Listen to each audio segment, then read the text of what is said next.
funny how hobbies differ, isn't it? I once knew a man who collected short pieces of string. I asked him one day if he'd like a long piece.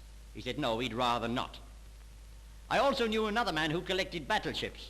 At least he thought he did, until two men in uniform came along and collected him. Now to our next subject. Until I saw it, I thought the last word in aeroplanes was jump. But here's a parachute that suits me down to the ground. In Moscow's famous park, the game of air catapulting is in full swing. In the ordinary way, of course, the parachute comes down first. And if it doesn't, well, you get another one. But these parachutes are blown up first.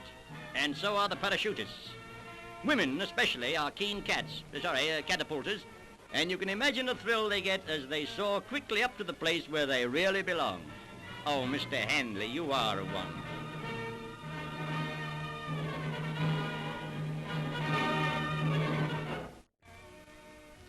But Miss Moscow must come down to terra firma like the rest of us.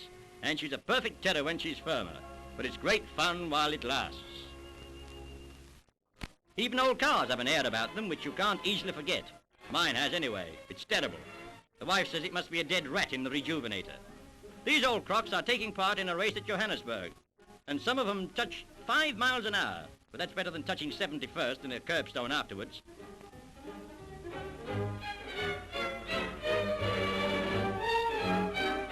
There's Albion running amok, the little devil. He's of the streamlined wagonette type, and he can pull up in a yard. But it's not certain whose yard.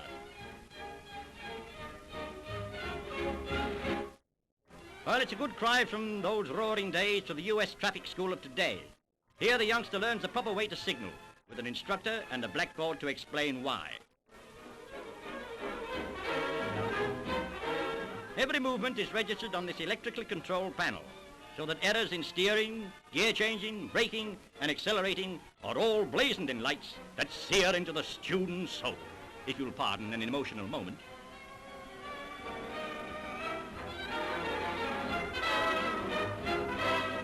After class comes the practical work in the school's demonstration ground, where the students meet all the conditions of driving in traffic.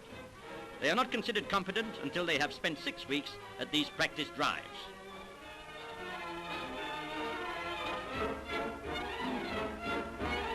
Well, there's a lot to be said for the idea. There may be too many cars on the road, but that's no excuse for some people trying to drive on the pavement.